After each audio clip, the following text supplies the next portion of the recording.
이번 라오스를 갔다 오면서 많은 도전이 되었고요. 너무나 감사했고 또 그 가운데 글씨도 알지 못하고 또 자기 언어로 번역되어 있는 성경책 하나도 갖고 있지 않음에도 불구하고 먼 한국에서 온 목사의 그 말씀을 사모해서 정말 새벽부터 각자가 있는 걸어서 때로는 좀 돈 있는 사람은 오토바이를 타고 그렇게 모여서 아침부터 저녁까지 말씀을 사모여 나온 할머니도 계시고 어린 10대 청소년도 있었고 그리고 거의 대부분은 아이를 4-5명씩 데리고 있는 그 아주머니들, 우리나라로 보면 20대입니다. 너무 말씀을 사모하는 그들의 모습과 그리고 예배당 안에 꽉 채워져 있는 아이들만 봐도 하나님이 참 기뻐하시는 곳이다라는 생각이 들었고, 참 우리가 얼마나 또 제가 얼마나 축복된 나라에서 태어났는지, 그리고 주님을 마음껏 예배드릴 수 있고 또 우리가 언제든지 말씀을 볼 수 있고 읽을 수 있고 또 말씀을 들을 수 있는 환경이 얼마나 복된 환경인지를 다시 한번 깨닫고 또 회개하는 시간이 되었고요. 또 그 복을 또 우리가 충분히 누리고 있는 만큼 우리가 또 복도 나눠야겠다라는 생각이 들었습니다. 오늘 말씀 안에서 우리를 찾아오신 그 구속자를 우리 모두가 만나시길 주의 이름으로 간절히 축원드립니다. 저는 이 땅에 태어나서 학교 다니면서 한 번도 기숙사 생활을 해본 적이 없어요. 신대원 갔을 때 하고 싶은 마음이 좀 있었는데 저 다음부터 의무화돼 가지고 저까지는 기숙사 생활을 안 해도 되고요. 저 다음부터는 제가 100기 졸업인데 101기부터는 무조건 기숙사 생활을 했어야 했습니다. 네, 기숙사 생활을 했던 그 친구의 이야기를 제가 들었는데 이 친구는 룸메이트를 참 잘 만났습니다. 이 친구는 방을 정리를 잘 안 하는 편이에요. 왜냐하면 아침에 일어나고 저녁에 또 잘 텐데 뭐터러 정리하냐 뭐 이런 거고, 항상 그 자리에 뭐가 있어야 되는데 그건 그 자리에 있는데 뭐터러 치우냐라는 생각을 갖고 있는 사람입니다. 그런데 한 친구가 이제 룸메이트로 만나게 됩니다. 그 룸메이트는 참 깨끗한 친구였던 것 같아요. 이 친구는 지저분했는데 이 친구는 잘 정리하는 친구입니다. 옷걸이는 옷걸이 용도대로, 그리고 세제는 세제 용도대로 다 잘 활용하는, 그래서 이 친구를 하나하나 가르쳐 줬대요. 자, 옷걸이는 왜 있어야 되며 또 세제는 왜 써야 되는지 뭐 이거를 가르쳐 줬답니다. 그러면서 뭘 가르쳐 줬냐면 가장 소중한 공간을 쓰레기와 짐들로 채우지 않는 비법을 전수해 줬대요.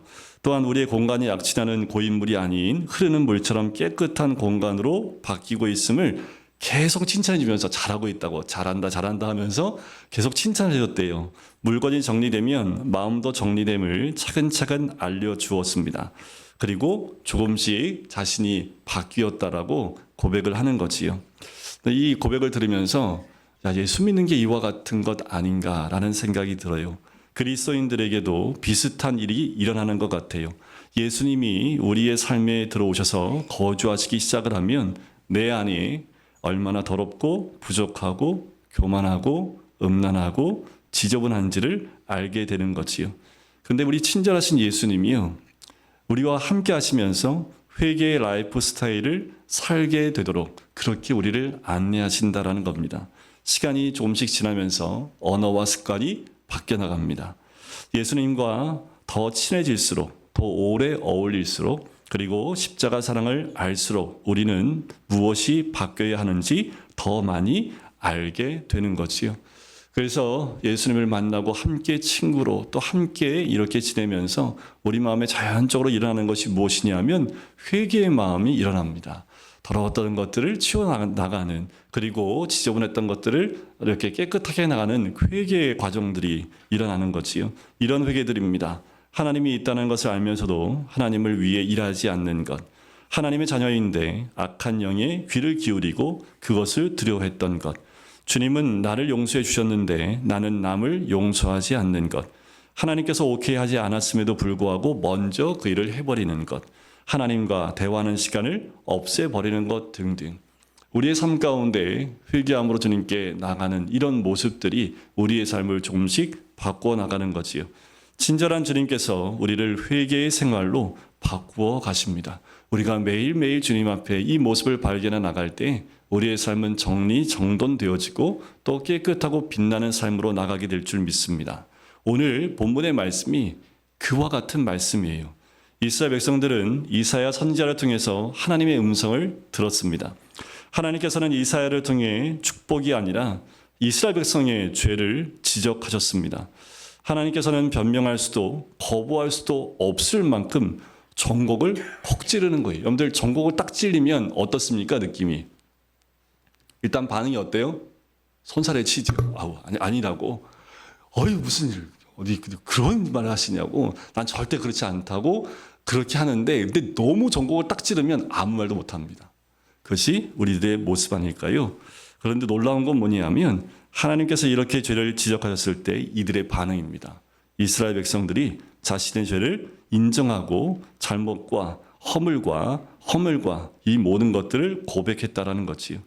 우리는 하나님께서 우리의 죄를 지적하고 친절히 알려주실 때, 그리고 우리 민족, 우리 교회의 허물과 죄를, 실수를 지적하고 친절히 알려주실 때 거부하거나 변명하지 않고, 그리고 우리의 죄를 인정하고 받아들이는 거지요. 그것은 우리의 허물이요 실수요 잘못입니다 라고 인정하는 것. 여러분들 이게 어마어마한 큰 축복입니다. 하나님이 우리의 죄와 우리의 모습을 보여주실 때 주로 어떻게 보여주실까요? 가장 좋은 건 말씀을 통해서 우리가 깨닫는 겁니다.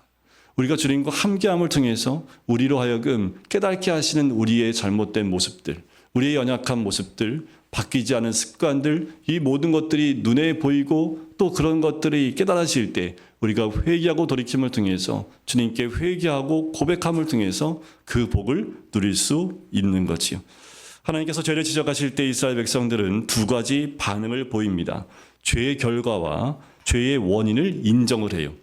먼저 이스라엘 백성들이 인정한 죄의 결과가 무엇인지 보겠습니다. 저번 주에 나눴던 말씀 가운데 9절에 보면 뒷부분에 이런 말이 나와요. 우리가 빛을 바라나 어두움뿐이요 밝은 것을 바라나 캄캄한 가운데에 행한다라고 얘기합니다. 첫 번째 죄의 결과를 인정한 게 뭐예요? 어둠이라는 겁니다.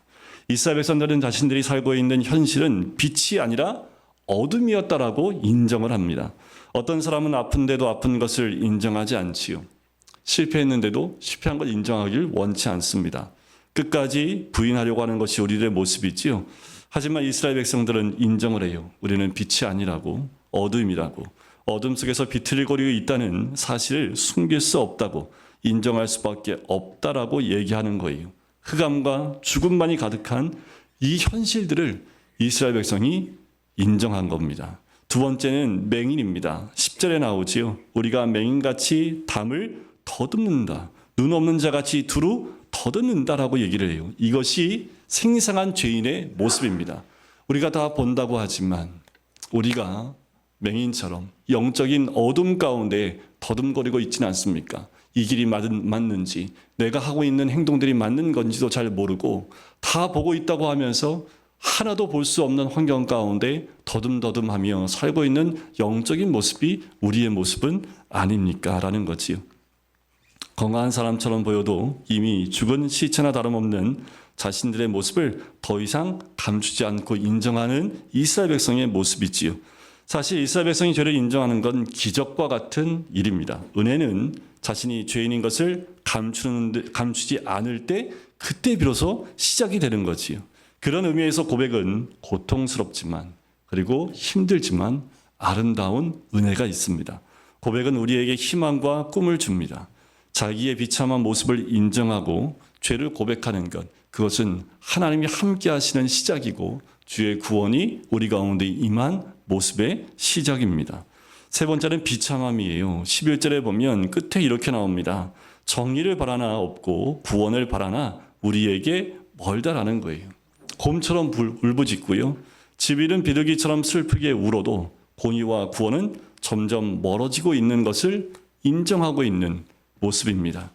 우리는 원하지 않던 결과를 얻었을 때 우리는 얼굴을 찌푸리고 인상을 쓰고 가슴을 치고 고통 가운데 왜 이런 일이 생겼는지 늘 우리는 자신을 돌아보지 못하고 그 일에 집중하는 모습을 봅니다. 원인을 생각해야 되는 거지요. 죄악의 결과를 인정한 이스라엘 백성도 원인에 대해서 곰곰이 생각합니다. 왜 우리에게 이런 어두움이 왔는지, 우리가 왜 볼 수 없고 더듬거리는지, 그리고 이 비참한 가운데 우리가 왜 있는지 원인에 대해서 곰곰이 생각해 보기 시작하는 거지요. 여러분들 이 정도 되면 회복의 은혜가 있습니다. 이제 이 죄의 결과, 이것이 오게 된 원인에 대해서 그 비참한 결과 앞에서 이유를 묵상하기 시작한 거지요. 그것이 12절부터 등장을 합니다. 이는 우리의 허물이 주의 앞에 심히 많으며 우리의 죄가 우리를 쳐서 증언한다. 허물과 죄에 대해서 인정하기 시작하는 거지요.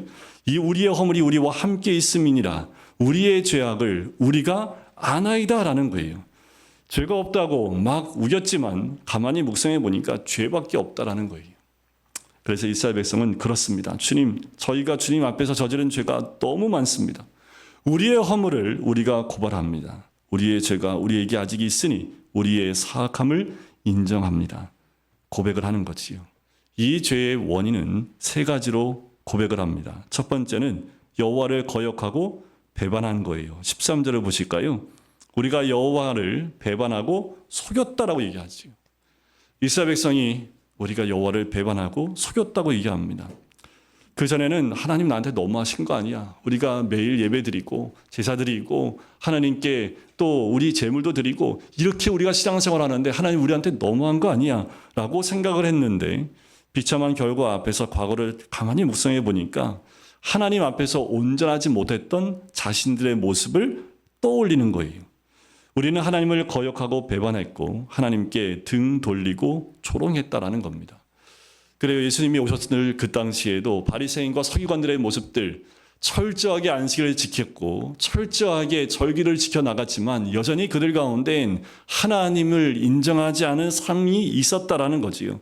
그것을 인정하지 못했던 거예요. 그런데 이들은 죄의 결과 앞에서 자신들이 여호와를 배반하고 속였다라는 것을 인정한 겁니다. 하나님이 계심에도 불구하고 하나님이 없는 것처럼 삶을 살고 있는 그들의 모습을 인정했다라는 거지요. 두 번째는 잘못된 사회입니다.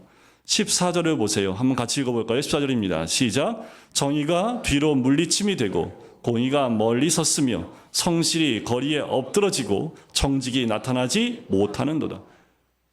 정확하게 자신들의 사회와 삶을 판단하고 정확하게 지적하고 있는 거지요. 우리는 때때로 현실 사회를 바라보며 욕할 때가 많습니다. 우리도 지금 이 사회를 보며 욕을 하지요. 이 나라를 보면서 욕을 합니다. 어떤 대상을 만들어서 욕을 하기도 합니다.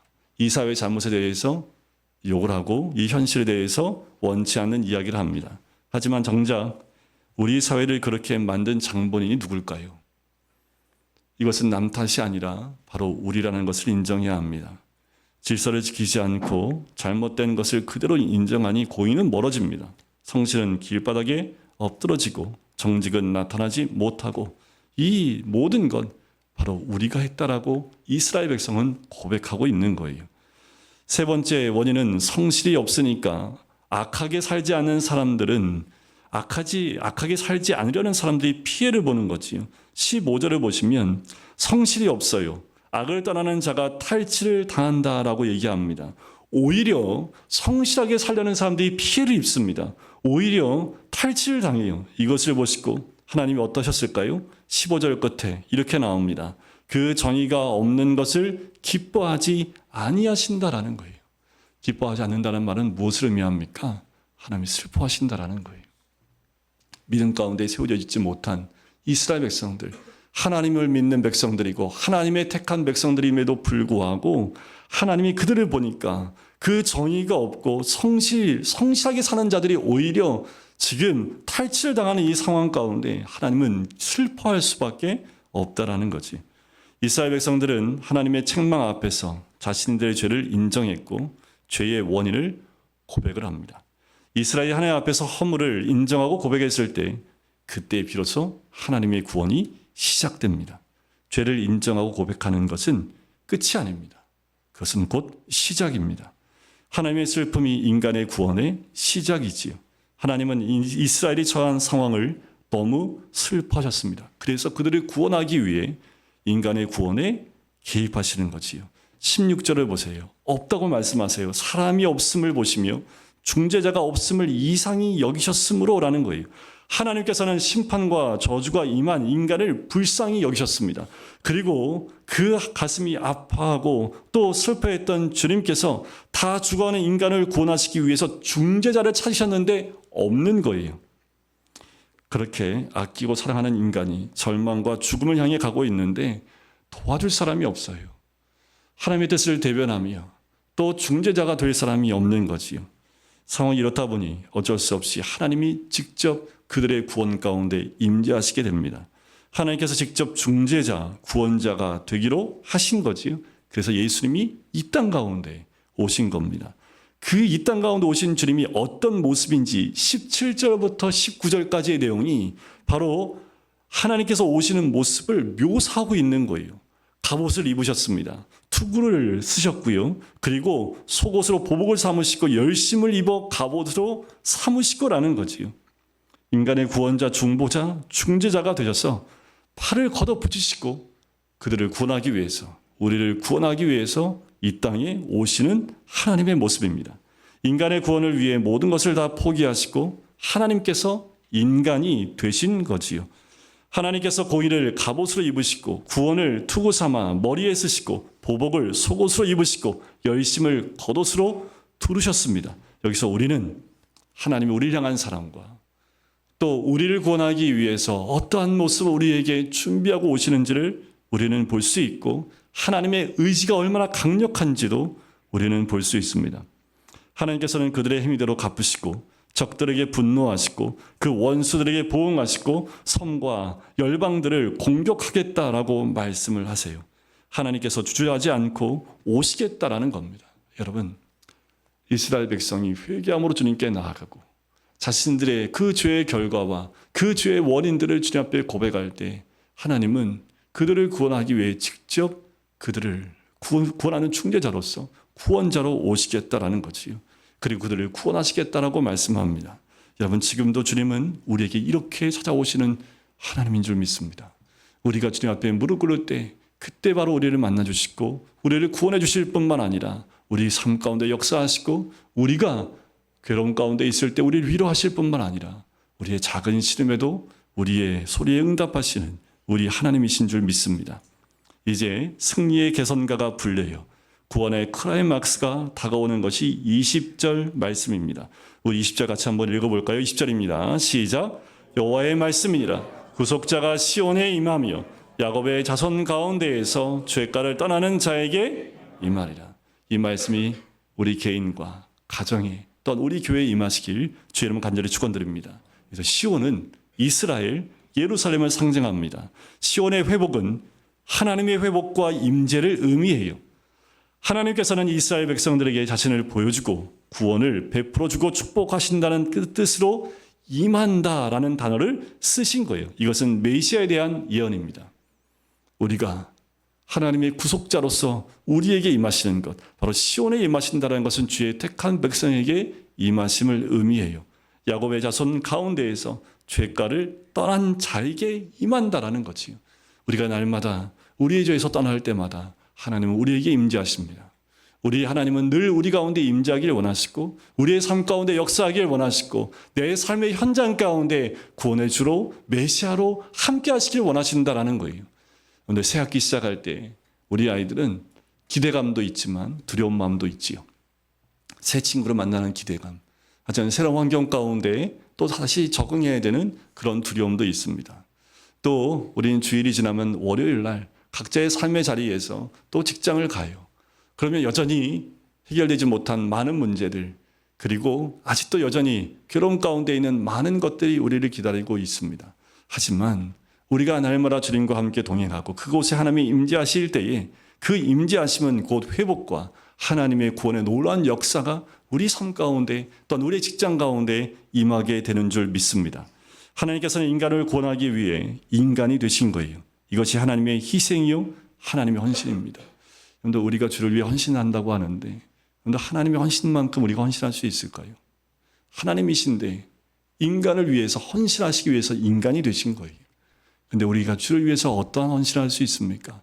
우리가 헌신하는 것이 과연 하나님의 헌신에 비하면 어떠한 헌신이 될 수 있을까요? 하나님께서는 인간을 구원하시기 위해 하나님을 포기하셨습니다. 인간의 몸을 입고 세상에 오셔서 십자가에 죽으셨지요. 빌립보서 말씀에 정확하게 나옵니다. 그는 근본 하나님의 본체이사 이시나 하나님과 동등됨을 취할 것으로 여기지 아니하셨다라는 거지요. 바로 그분이 우리 예수님이십니다.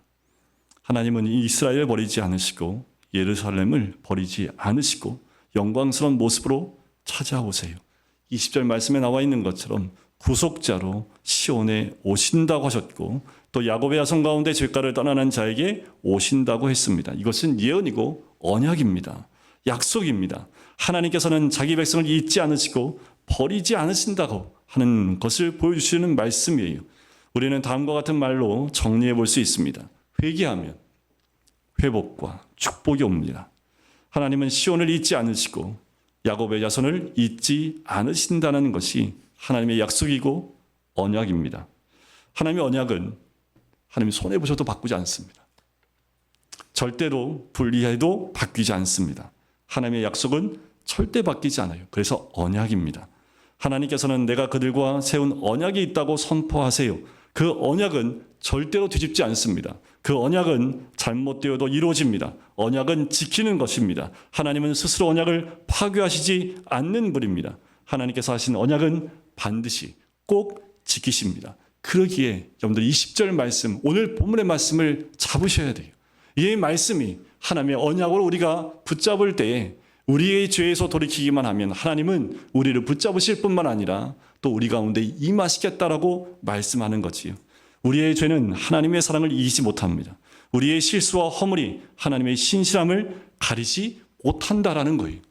우리가 돌이키기만 하면 하나님의 거룩하신 그 언약은 반드시 이루어지는 거지요. 이스라엘 백성에게 하나님께서 약속하신 것을 다시 한번 보셔야 합니다. 그것이 21절이에요. 21절 우리가 고백함을 함께 읽어보도록 할까요? 같이 읽겠습니다. 여호와께서 이르시되 내가 그들과 세운 나의 언약이 이러하니 곧 내 위에 있는 나의 영과 입에 둔 나의 말이 이제부터 영원하도록 내 입에서와 내 후손의 입에서와 내 후손의 후손의 입에서 떠나지 아니하리라 하시니라. 여호와의 말씀이니라. 이거보다 더 큰 복이 어디 있습니까? 이 21절 말씀이 여러분들 가정에 또 우리 교회에 온전히 이루어지시길 주의 이름으로 간절히 축원드립니다. 이번 라오스 땅을 밟으면서 이 땅이 왜 이렇게 척박한 땅이 되었을까? 공산화가 되면서 교회가 세웠던 교회들이 다 무너져 버린 1975년 이후에 공산화되면서 완전히 척박한 땅이 되어졌습니다. 그런데 제가 선교사한테 여쭤봤어요. 선교사님 몇 분이나 계십니까? 그랬더니 한국에서 온 선교사님이 120명 정도 된대요. 그래서 저도 똑같은 반응이었거든요. 이렇게 많아요? 했더니 오히려 선교사님이 뭐라 하냐면 그 숫자는 턱도 없이 부족합니다. 소수 민족이 수백 개가 아니라 산속에 들어가 있는 그 민족들이 어마어마하게 많은데 그들을 섬길 만한 선교사가 턱없이 부족합니다. 근데 선교사님 말씀에 듣는데 제가 마음에 감동이 되는 게 뭐냐면 이 지역을 하나님이 너무 사랑하시는구나 라는 생각이 드는 거예요. 오늘 21절 말씀 보면서 공산화되기 전에 그 땅 가운데 우리나라와 비슷하게 선교사님 들어가서 복음을 전했습니다. 그래서 부흥의 시간들을 경험했고 많은 교회들이 세워졌던 땅이 그 라오스 땅이었습니다. 그리고 공산화가 되면서 교회가 사라졌지만 여전히 주의 복음은 그 땅 가운데 있고 또 그 백성들과 후손들에게 지금도 많은 선교사를 통해서 선포되고 있다는 거지요. 지금은 복음 전파하는데 걸림돌이 있긴 하지만 그래도 자유함이 있답니다. 그래서 지금 이 시기에 복음을 전하지 않으면 언제 문이 닫힐지 모르기 때문에 라오스는 중국역입니다. 중국의 자본이 너무 많이 들어와서 중국하고 똑같이 가고 있어요. 그런데 중국하고 다른 건 너무 산속에 있는 그 민족들이 많으니까 공안 당국이 거기까지 못 들어가는데 안 들어온답니다. 선교사들이 들어가도 쫓아 들어올 수 없을 만큼 산속에 있기 때문에 그래서 지금 복음이 열려있는 이때에 복음을 전해야 된다라는 이야기를 하더라고요. 그래서 그 땅이 후손의 그 복음이 끊어지지 않게 하시는 하나님의 복이 지금 라오스 땅에 있구나라는 그 도전을 받았습니다. 더 나아가서 여러분 지금 이 언약은 우리에게도 동일하게 역사합니다. 우리 가정에 우리 부모와 우리 할머니 할아버지 그 믿음의 복음이 그 대를 이어서 부모 세대, 우리 자녀 세대, 또 그 자녀 세대에게 연결되어지는 놀라운 복이 반드시 있게 될 줄 믿습니다. 그 이유는 어디 있을까요? 이미 우리 민족 가운데 수많은 하나님 백성과 교회가 세워졌기 때문입니다. 하나님께서는 반드시 이 민족을 축복하고 계시고 또한 구원을 베풀어 주실 겁니다. 하나님은 우리를 구원하십니다. 절대로 버리지 않으시고 포기하지 않으신다라는 거예요. 이건 변함이 없습니다. 하나님이 우리에게 언약을 하셨기 때문에 그래요. 그 언약은 바뀌지 않는다라는 거죠. 중요한 것은 지금 우리가 말씀 가운데, 복음 가운데 구원자이신 예수 그리스도 안에 살아가느냐가 중요한 겁니다. 우리 삶 가운데 복음이 있기를 원합니다.